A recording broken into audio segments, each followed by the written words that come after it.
सदाशिवसमारम्भां शङ्कराचार्यमध्यमाम् अस्मदाचार्यपर्यन्तां वन्दे गुरुपरम्पराम्. பூழியர்கோன் வெப்பொழித்த புகலியர்கோன் கழல் போற்றி ஆழிமிசை கல்மிதப்பில் அணைந்த பிரானடி போற்றி வாழி திருநாவலூர் வந்தொண்டர் பதம் போற்றி ஊழிமலி திருவாத ஊரர் திருத்தாள் போற்றி. ஞானசம்பந்த பெருமான் மதுரையிலிருந்து வந்த முக்கியஸ்தர்களோடு கூட பல ஸ்தல யாத்திரைகள் எல்லாம் பண்ணிக்கொண்டே மதுரைக்கு அவர் நெருங்குகிறார் அப்படின்னு சென்ற பதிவில் நாம் பார்த்தோம்.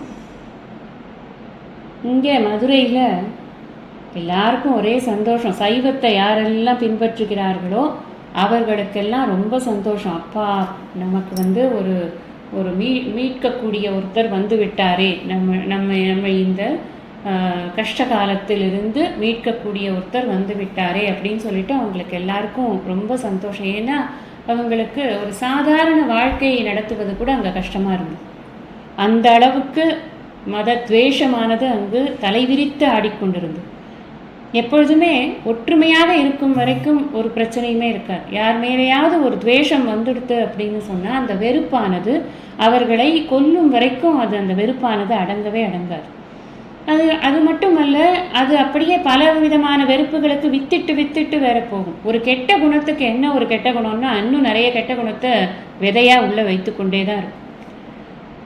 அதே சமயத்தில் நல்லது பண்ணுறோம் அப்படின்னு சொன்னால் அந்த நல்லதும் நிறைய நல்லதுகளை விதையாக வைத்து கொண்டே தான் இருக்கும். அதனால் நல்லதுக்குத்தான் நாம் பாடுபடணுமே தவிர கெட்டதுக்கு பாடுபடக்கூடாது.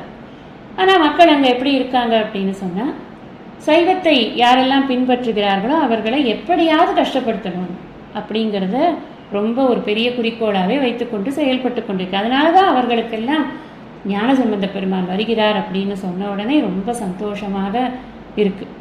இந்த பக்கம் சமண கூடாரத்தில் எப்படி இருக்குது நிலைமை அப்படின்னு பார்த்தா, சேக்கிழார் ரொம்ப அழகாக வர்ணிக்கிறார். அதையெல்லாம் நிறைய கெட்ட சகுனங்களையெல்லாம் அவர்கள் பார்த்தார்கள்.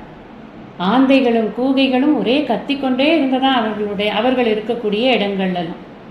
அந்த சமண துறவிகள் எல்லாம் மயில் பீலி வைத்த கைப்பிடி ஒன்று வைத்து கொண்டிருப்பார்கள், 3 கோலாக. அதெல்லாம் கை நழுவி விழுந்து கொண்டு இருக்கிறதா. கையில் பிடிக்க முடியாத அளவுக்கே பயத்தினாலும் நடுக்கத்தினாலும் அதெல்லாம் விழுந்து கொண்டு இருக்கிறதா, தானா விழர்தான். அதனால் அவர்கள் தடுமாறிக்கொண்டிருக்கிறார்கள். இப்படியெல்லாம் வர்ணிக்கிறார் சேக்கிழார். ஒருவருக்கொருவர் காரணமே இல்லாமல் சண்டை போட்டுக் கொள்கிறார்கள். பெண்கள் ஆண்கள் எல்லோரும் கலகம் செய்து கொண்டே இருக்கிறார்கள். நிறைய பேருக்கு மோசமான கனவு வேற வருதான். இப்படியே இந்த கனவு எனக்கு வந்தது, எனக்கு அந்த மாதிரி ஒரு அபசகுனம் வந்தது, அங்கே நான் நரி உளையிடுறத கேட்டேன், இங்கே நாய் அழறத கேட்டேன், இப்படி எதையாவது ஒன்று சொல்லிக்கொண்டு எல்லோரும் தானும் பயந்து மற்றவர்களையும் பயமுறுத்தி கொண்டு இருக்கிறார். அது சமண கூடாரத்துடைய நிலைமை அப்படி இருக்கு.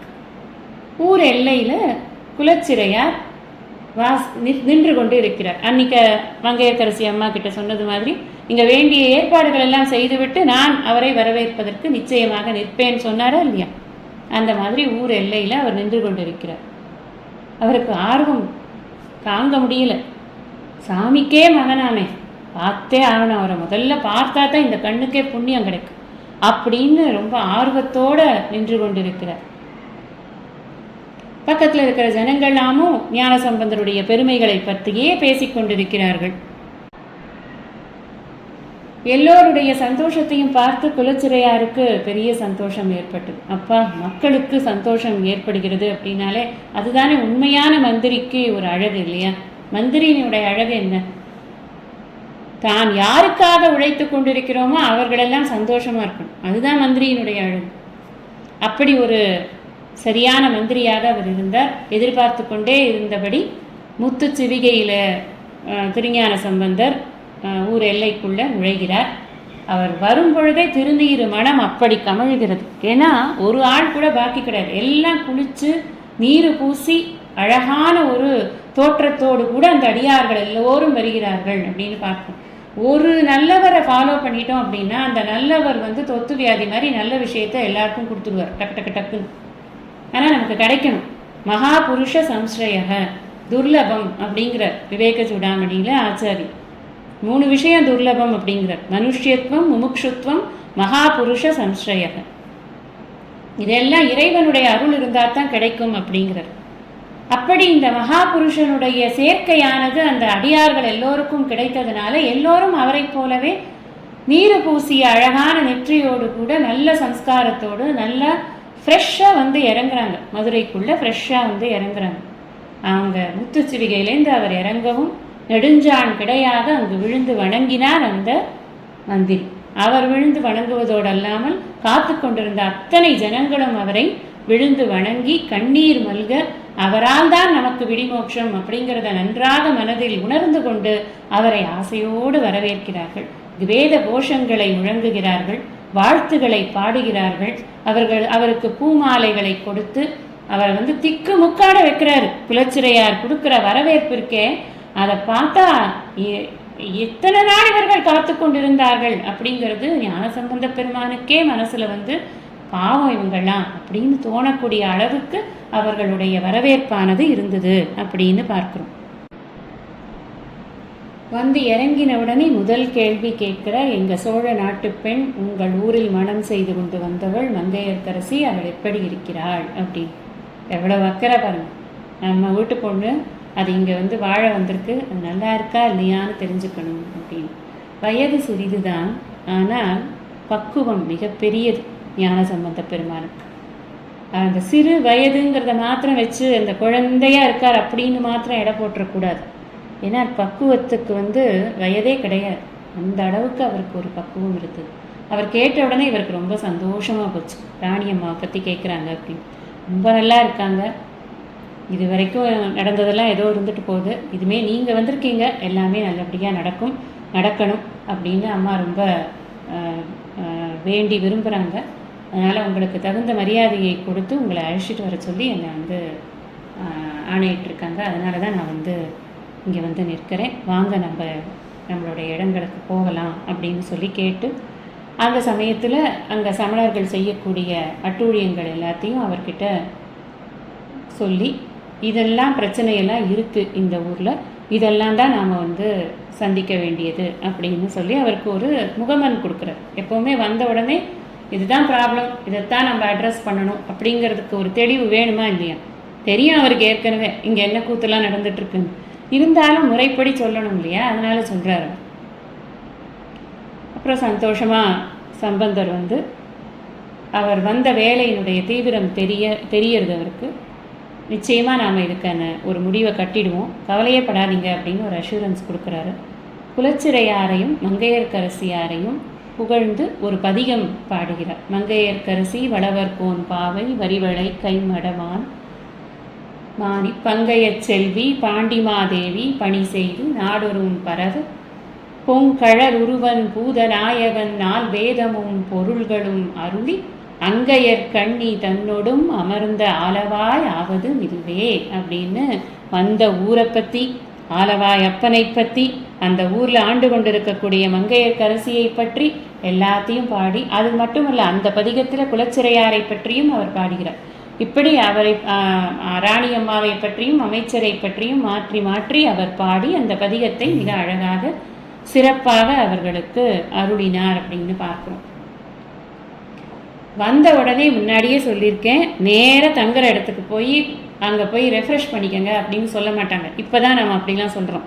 வந்தாச்சுன்னா முதல்ல வரீங்களா, அந்த ரூம் போட்டிருக்கோம், உங்களுக்கு ரூமில் உட்காந்துக்கலாம், நீங்கள் அப்படியே ரெஃப்ரெஷ் பண்ணுங்கள், ரூமுக்கே உங்களுக்கு காஃபி வந்துடும், ரூமுக்கே உங்களுக்கு டிஃபன் வந்துடும். அதெல்லாம் அப்போல்லாம் அப்படி கிடையாது. நான் முன்னாடி சொன்னது மாதிரி எந்த ஊருக்கு போனாலும் அந்த ஊருக்குள்ளே போன உடனே முதல்ல அங்கே இருக்கிற ஈஸ்வரனை தான் பார்க்கணும். ஏன்னா அவர் தான் அந்த ஊருக்கு அதிபதி. க்ஷேத்திரத்தில் இருக்கக்கூடிய அந்த தலைவன், அவரைத்தான் முதல்ல பார்க்கணும். இல்லைன்னா க்ஷேத்திர பாப்பி ஆயிடுவோம் அப்படின்னு சொல்லியிருக்கு. இதை நம்ம தெரிஞ்சுக்கணும். ஏதோ ஒரு ஊரில் போய் தங்க போகிறோம் நம்ம அப்படின்னு சொன்னால் முதல்ல போய் அந்த ஊரில் இருக்கிற ஈஸ்வரனுக்கு ஒரு அட்டெண்டன்ஸ் போட்டுட்டு தான் வரணும். இல்லை நமக்கு இப்போ ஒரு பெரிய ஊருக்கு போகிறோம்னு வச்சுக்கோங்களேன், உதாரணத்துக்கு சொல்கிறேன், இப்போ சென்னைக்கு போகிறோம், சென்னையில் ஏகப்பட்ட கோவில் இருக்கேன். நம்ம வீட்டுக்கு பக்கத்தில் நிச்சயமாக ஒரு சிவன் கோயில் இருக்கும், ஒரு பெருமாள் கோயில் இருக்கும். இதில் கூட நமக்கு பேதமெல்லாம் தேவையில்லை. ஈஸ்வரனை பார்த்துட்டு வருது அப்படின்னு இந்த இடத்துல ஈஸ்வரன் சொன்னதுனால ஈஸ்வரன்னா சிவன் தான் அப்படின்னு கூட நம்ம வச்சுக்கணும்னு அவசியம். பக்கத்தில் இருக்கிற கோவிலுக்கு போய் சுவாமியை பார்த்துட்டு வரணும். ரொம்ப சிம்பிளாக வச்சுக்கலாம். நம்ம அந்த சுவாமியை பார்த்துட்டு வர நமக்கு ஒரு ஒரு இது இருக்குது, ஒரு என்ன சொல்கிறது, நமக்கு வந்து ஒரு ஒரு உறுதி. இவர் நமக்கு பாதுகாப்பு அளித்து கொண்டிருக்கிறார். இவர் நம்ம திரும்பவும் சொல்கிறேன், இவர் பாதுகாப்பு அளிக்கிறாருங்கிறதுனால இவர் வீட்டு வாசலில் வந்து உட்காந்துருப்பார் அப்படின்னு அர்த்தம் இல்லை. ஒரு பிரச்சனை ஏற்படும் பொழுது என் மனதில் தைரியமாகவும் புதிய சிந்தனையாகவும் அதை எப்படி சமாளிப்பது என்று தோன்றக்கூடிய அறிவாகவும் எனக்கு ஏற்படக்கூடியது எதனால் என்றால் இந்த ஈஸ்வர சக்தியால் தான். அது எனக்கு அவர் கொடுப்பார் இல்லையா, நான் வந்திருக்கேன்னு சொல்லணும் இல்லையா, அது நம்மளோட கடமை. அப்படிங்கிறதுனால நம்ம போய் பார்க்கணும். ஆனால் இங்கே அடியார்கள் எல்லாரும் அப்படியே அடியார் கூட்டத்தோட நேர ஆலவாயப்பனை பார்க்கறதுக்கு கிளம்பிட்டாங்க. சேக்கிழார் வந்து இதை எப்படி சொல்றார் அப்படின்னு சொன்னால், ஆலவாயப்பனை பார்க்க இவர்கள் எல்லாம் போனார்கள்னு சொல்லலை, தலைச்சங்க புலவனார் தம் முன் நின்றார்கள்ங்கிற. தலைச்சங்க புலவன் யாரு? 3 சங்கம் நடத்திருக்கு தமிழ்ச்சங்கம். தலைச்சங்க புலவன் யாருன்னா ஈஸ்வரன் தான். நக்கீரரோட சண்டை போட்டாரா இல்லையா, அவர் தான் அந்த தலைவன். அந்த தலைவராக இருப்பதே ஈஸ்வரன் தான் சொல்ல போனாங்க அந்த தமிழ்ச்சங்கத்திற்கு. அப்படிப்பட்ட அந்த ஆலவாயப்பன் முன்னால் இவர்கள் போய் நிற்கிறார்கள். ஞானசம்பந்த பெருமான் அவரை பார்த்த உடனே இங்கேயும் கூட திரு இருக்குக்குறள் அப்படிங்கிற ஒரு சந்தமிட்டில் அழகான ஒரு பதிகத்தை பாடுகிறார். நீலமாமிடற்றாலவாயிலான் பாலதாயினார் ஞாலமாழ்வரே என்று தொடங்கக்கூடிய அந்த பாடலை அவர் பாடுகிறார். சின்ன சின்ன வரிகள் தான், 2 வரிகள் தான். நீங்கள் தேடி இந்த பாடலை படிக்கலாம். நீங்கள் தேடணும் அப்படின்னு சொன்னால் சைவம் அப்படிங்கிற அந்த தளத்தில் இந்த நாயன்மாருடைய வரலாற்று முறை பதிகம் அப்படின்னு ஒரு இதில் வச்சுருப்பாங்க, ஒரு ஆர்டரில் வச்சுருப்பாங்க. இப்போ நம்ம வரலாறு தானே கேட்டுக்கொண்டிருக்கோம். இந்த வரலாறு கேட்டுக்கொண்டிருக்கும் போது இப்போ மதுரை ஆலவாய் அண்ணலுக்கு அவர் பாடிய பதிகங்கள் இந்த அந்த ஆர்டர்லேயே வரும் உங்களுக்கு. அதை போய் நீங்கள் கிளிக் பண்ணி பார்த்தீங்கன்னா அழகாக அதை படிக்கலாம். வாயார முதல்ல படிக்கணும், அப்புறமா அதில் நிறைய ஓதுவார்கள் பாடினதெல்லாம் கூட அப்டேட் பண்ணி வச்சுருக்காங்க. அது எல்லாத்தையும் கேட்கணும். உட்காந்து டைம் இருந்தால் பொறுமையாக அந்த பாடல்களை கேட்கணும். அட்லீஸ்ட்டு ஒரு தடவை படிச்சிடணும்.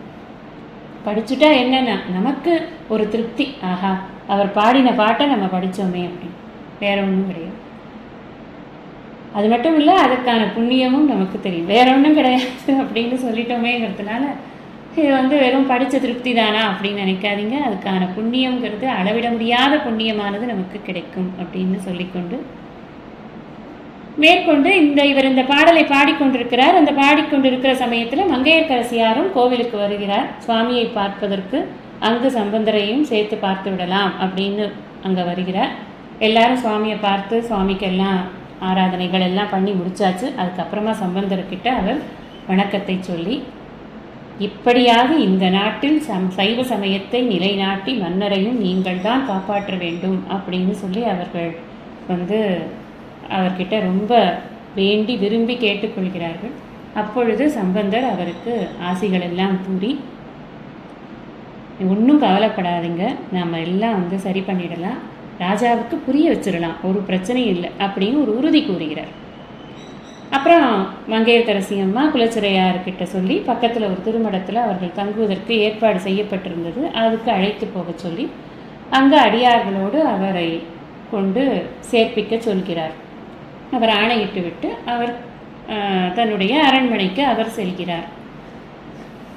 இப்போ அவர் வந்து அந்த திருமடத்திற்கு நடந்து போகும் பொழுது அந்த வீதியில் இருக்கக்கூடிய அத்தனை பேர்களும் இவரால் தான் நமக்கு விடிவு இந்த சமணர்கள் கிட்டேந்து வரப்போகுது அப்படின்னு பேசிக்கொண்டும் அவர்கள் எல்லோரும் பெருமூச்சோடு அவரை பார்த்து கொண்டும் அவரை கைகூப்பி வணங்கி கொண்டும் நின்று கொண்டே இருக்கிறார். இந்த பக்கம் சமணர்களுக்கு பயங்கரமான வயிற்றுச்சலாக இருக்குது. என்னடா அது, இந்த ஒரு சின்ன பையன் வரான், என்னமோ இவனை தூக்கி வச்சு கொண்டாடிட்டு உட்காந்துருக்காங்க, இவனால தான் எல்லாமே நடக்க போகுது, அப்படியாக்கும் இப்படியாக்கும்னு சொல்லிட்டு இருக்காங்க, இவன் பாடுறானா, அதை அந்த ஈஸ்வரன் கேட்குறாராம், இது என்னது, இது ஒரே கூத்தாக இருக்குன்னு அவர்களுக்குள்ள ஒரே பேச்சும் அகத்தாளமும் பயங்கரமாக நடந்து கொண்டிருக்கிறது. அப்போது இந்த ராஜா கிட்ட போய் இவர்கள் எல்லாரும் சேர்ந்து சொல்கிறார்கள். அவர் என்ன சொன்னாலும் தான் அவர் கேட்பார்ல, அதனால சொல்கிறார். நாங்கள் சொல்லிகிட்டே இருந்தோமா இல்லையா, இந்த ஒரு சின்ன பையன் வரான், நாங்கள் கேள்விப்பட்டோம், அந்த பையன் வந்தானா இங்கே பெரிய கலகமெல்லாம் ஏற்படுத்துவான்னு நாங்கள் சொன்னோமா இல்லையா ராஜா, அவன் வந்தேப்டான் தெரியுமா, இப்போ மடத்தில் தங்க வச்சுருக்காங்க, எங்களுக்கு வேறு நிறைய கெட்ட சகுனமெல்லாம் தெரியுது, நாங்கள் வேறு எங்களுக்கு அந்த சகுனத்தை பார்த்தே நாங்கள் கொஞ்சம் பயந்து போய் கிடக்கிறோம், இதனால் எங்களுக்கு மட்டும் பிரச்சனை நீங்கள் நினைக்காதீங்க, நாட்டுக்கு தான் ஆபத்து வரும் சொல்லிவிட்டோம் நாங்கள், அதனால் அவன் இங்கே இருக்கக்கூடாது, முதல்ல அவனை விரட்டியே ஆகும் அப்படின்னு சொல்லி ராஜா கிட்ட வந்து அவர்கள் சொல்லி கொண்டிருக்கிறார்கள். அப்படி சொல்லும் பொழுது இந்த ராஜா கேட்குறார், பூன்பாண்டியன் கேட்குறார், ஏன்னா அவர் வந்தாருன்னா சரி, அவரை நாம் எப்படி விரட்ட முடியும், யார் வேணால் வரலாம் தானே, மதுரைக்கு யாராவது வருவார்கள் போவார்கள், அந்த ஒரு பர்டிகுலர் பர்சனை கூப்பிட்டு நீ போயா இல்லை அப்படின்னு சொல்கிறதுக்கு அவன் என்ன தவறு செய்தான், எப்படி அவனை விரட்டுவது முதல்ல அதை சொல்லுங்கள் அப்படின்னு கேட்குறார்.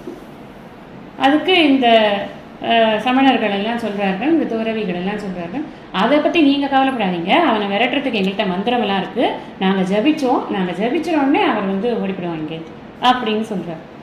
சொன்னோடனே ஓ, ஒருத்தருக்கு கெடுதல் பண்ணுறதுக்கு கூட மந்திரம்லாம் இருக்கா என்ன, நான் நினச்சேன் மந்திரம்னாலே அது நல்லது பண்ணும் அப்படின்னு நினச்சேனே அப்படின்னு அந்த ராஜா கேட்குறாரு அப்பாவியா. அதை பற்றிலாம் எங்களுக்கு தான் தெரியும், எங்களுக்கு தான் அந்த மாதிரி மந்திரமெல்லாம் சொல்ல தெரியும், அதை பற்றி நீங்கள் கவலைப்படாதீங்க, ஆனால் நீங்கள் சரின்னு சொல்லணும் அவ்வளோதான், நாங்களாக செஞ்சோன்னு வச்சுக்கோங்களேன், அப்புறம் எங்களுக்கு வந்து தண்டனை கொடுக்கறதுக்கு நீங்களே வந்து நிற்பீங்க, ராஜ தண்டனை வரும், அதனால் எங்களுக்கு உங்ககிட்டேருந்து ஒரு அனுமதி வேணும், அவ்வளோதான், நாங்கள் செய்கிறோம், நீங்கள் ஒன்றும் கவலைப்படாதீங்க, ஒன்றும் ஆகாது, அவன் பாட்டு கடை போயிடும் அப்படின்னு சொல்லி அவரிடம் ஒரு அனுமதியை வாங்கி கொள்கிறார். எவ்வளவு கபடம் அப்படிங்கிறத பாருங்கள். அப்படி வாங்கி கொண்ட உடனே அவரும் சரி ஓகே பண்ணுங்க, ஏதோ பண்ணுங்க நீங்கள் அப்படின்னு சொல்லிட்டார்.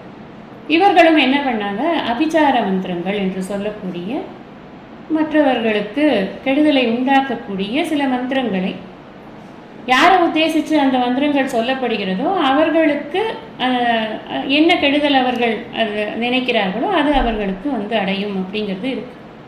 அந்த மாதிரியான மந்திரங்களை எல்லாம் தெரிந்து வைத்துக்கொண்டு அதையெல்லாம் சொல்கிறாங்க இவங்க. ஆனால் ஒரு விஷயம் நாம் புரிஞ்சுக்கணும், அப்போ மந்திரங்களுக்கு இண்டிபெண்ட்டாக சக்தி இருக்குன்னா அப்புறம் ஈஸ்வர சக்திங்கிறது எதுக்கு இருக்குது?